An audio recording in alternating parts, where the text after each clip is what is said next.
Hello, dudes and dudettes. It's me, your Uncle Herbie, and this is another edition of Wisdom After the Fall. Today, the reason I'm wearing reading glasses is I'm going to read you a story. And this story is going to be one of the most evil figures in literature, and the figure in literature that spawned the entire disaster that is breaking upon us now. Now, it's been shared many, many times, but usually as a children's story, and usually with a happy ending, and usually with all kinds of flowery images. But that story is all bullshit. This story is the true story of Robin Hood. By the way, I'm reading it to you from my book, A Radical Reset, where I wrote this story originally, available to you on Amazon for $2.99, and written by me, Herby Kay, with Herby with a Y. Okay, here we go. It all begins as Lochsley, that's Robin of Lochsley, for those of you who aren't too familiar, that was his real name. It wasn't Robin Hood. That was, he was a hood and he was thrown out, but it was Robin of Lochsley. It all begins as Lochsley returns from a crusade, an evil conquest of the Holy Land, sanctioned in the year 1092 by a corrupt Pope, Urban II, more interested in diverting attention from his theft and hedonism than in what Jesus might do. In return, as a reward for doing his bloody bidding, Urban offered any crusader a plenary indulgence as a reward. That's a fancy way to say a slate wiped clean of all sin before, during, and after the crusade. Too good an offer to pass up for a lot of these guys. This was repeated in 1198 for the Second Crusade by Pope Innocent III. Never was a pope more misnamed. And then twice more for the third and fourth because nothing succeeds like the big lie. Seriously, Hitler was a Catholic. Listen, I'm not picking on Catholics today, I'm just saying. Now, thus, crusaders were given a clear path to heaven with total absolution by God's prince on earth, and guys like Robin ate this shit up. Why not? It was the green light to rape and pillage across Europe and the Holy Land under God's protection. Such a deal. You see, back then, the masses believed this kind of bullshit. Some people still do today. At a time when you were positively anxious if you lived to be 40, and death was a daily part of your existence, the Pope's offer was too good to pass up. Robin took it, and so did King Richard, who in reality, he was a real guy, was a vicious brute with hands soaked in blood from the day his reign began. He was a pious anti-Semite who spent all of about 6 months of his adult reign away from England as part of the Third Crusade. In fact, he viewed England as little more than a purse to fund his pillaging. As for evil Prince John, we all remember him, he was the, evil character in all the stories, he became a feckless king. It was under him that Magna Carta, the foundation of our own Constitution, was first created. A little side note, even a bad king can, come up with some, well, he didn't personally come up with it, but it was come up under him. Anyway, he was very unpopular, which is why some believe that no king since has been named John. Now, back to the story. Upon Robin's return to Nottingham, he found his noble father dead and his inheritance, a vast estate, fallen into disrepair. Having neither the desire nor the talent to rebuild or run the operation, he turned to what he'd learned to do best: murder and steal and rape. See, that's what crusaders really did. I mean, I realized that in the movies it's all very heroic and all that kind of good stuff, but in those days, murdering, stealing, and raping was kind of how they paid their soldiers, or at least gave them their bonuses. But that wasn't in the fairy tale, so I'll just keep on going. After all, a guy has to make a living, and Robin had lots of practice slaughtering Muslims and Jews, who at the time lived together in civilized harmony in a far cleaner and open society than the filthy and ignorant Christians of Europe. This was centuries before Sunni Islam was perverted by the Wahhab.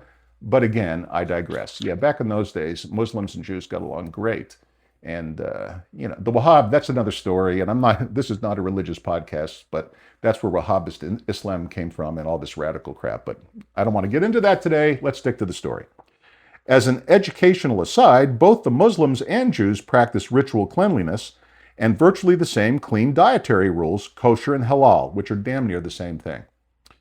While the Christians believed bathing to be unhealthy at the time, they, the Gentiles, stunk so badly that the Muslims and Jews would literally gag in their presence. The Crusaders marched to war in open-bottomed tunics, without undergarments to allow them to shit and piss without ever having to pause, like a horse or an elephant. Not only were the Crusader roads unbelievably rank and seething with disease as a result, but their legs and feet were coated with the remains of the day's dumps, yet they did not bathe. Can you even imagine that?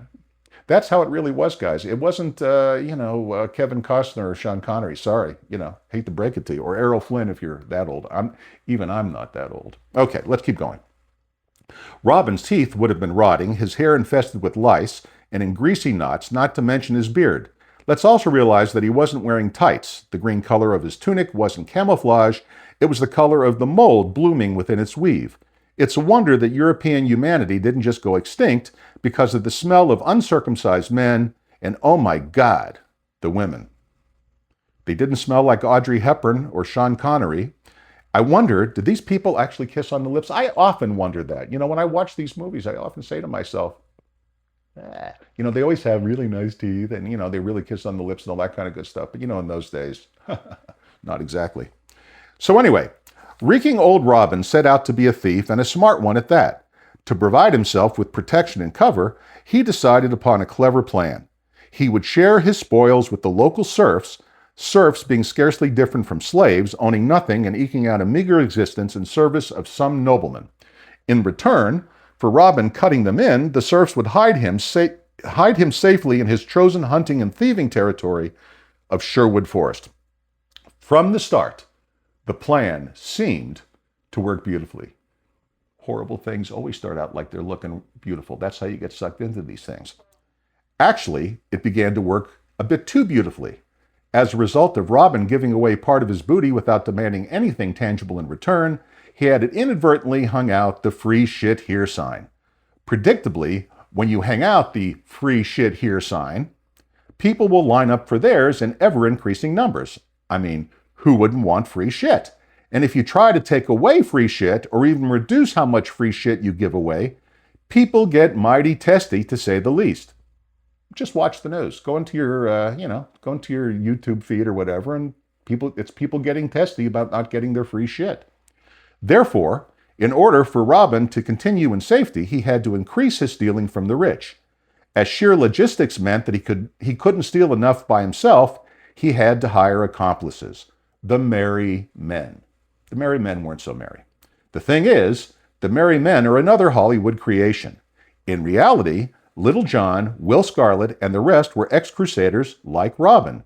They too reeked and were angry. As being out-of-work veterans, they dearly missed their days of raping clean Muslim and Jewish women and pillaging the Holy Land. Because, if you were in their shoes, who wouldn't? Robin, being a higher social class, tried to at least mitigate his men's appetites by introducing Christian morals and values and hiring Friar Tuck. Sadly, the friar turned out to be a violent, alcoholic pedophile. The merry men demanded to be paid and fucked the goddamn serfs. Literally. You see, they weren't actually liberal, progressive Democrats. They just weren't. Plus, as if things weren't bad enough, the rich didn't get that way by being stupid. They surrounded themselves with armed guards who, unlike in the movies, were every bit as tough and able as the merry men. That required Robin to hire more merry men, which meant higher expenses, so he had to rob even more. Since the rich were so well protected and they had only so much available to steal, Robin had to expand his definition of who was rich. First, he robbed the top 1%, then the top 5%. But eventually, as costs exploded due to the geometrically expanding number of serfs who kept showing up for their free shit, he had to go for the top 50%. Worse yet, Robin's plundering meant the rich had to incur higher costs to continue in business, either by paying for protection or using longer routes around for their goods to circumvent Sherwood Forest altogether. This meant that the rich had to reduce other expenses to turn a profit, which meant laying off lots of employees. Voila! There were more serfs showing up for more free shit at Robin's. Before long, it became impossible to even rob enough to pay the merry men and continue to give away free shit, which the exploding number of serfs felt entitled to receive. After all, they were protecting Robin and keeping him in power, as he had to concede in order to keep them supporting him. His idea of entitlement was only fair. Okay, this idea of entitlement was only fair. Where have you heard that before? It's only fair, it's only fair. Wait, Robin thought. I still have Dad's estate. I'll just borrow against it. It's worth a fortune in good repair or not. So he did. The plan of borrowing did buy him some time, but sooner or later debts must be repaid.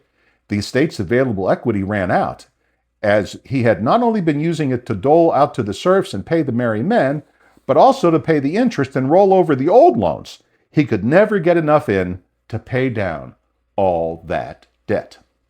If stealing was plan A and that wasn't enough, and borrowing was plan B and that wasn't enough either, Robin needed a plan C, as his costs continued to compound. He hired a team of learned economists who worked on the side as alchemists in their spare time, turning lead into gold. Well, not really, but they tried.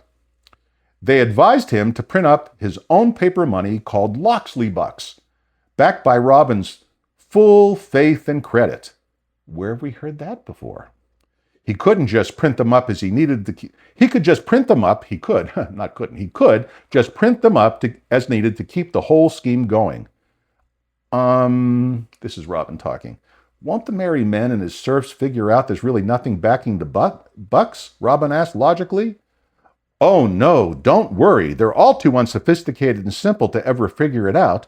Jesus Christ, they're all just fucking serfs and soldiers, said the economist. This is the latest in medieval monetary theory. They don't know shit like us highly educated experts, the economist assured Robin.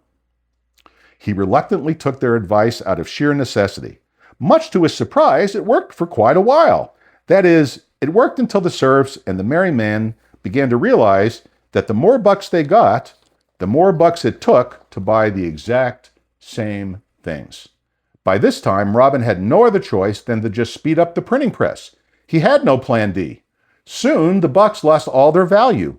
The scheme collapsed, and the serfs and merry men hung Robin in their righteous anger.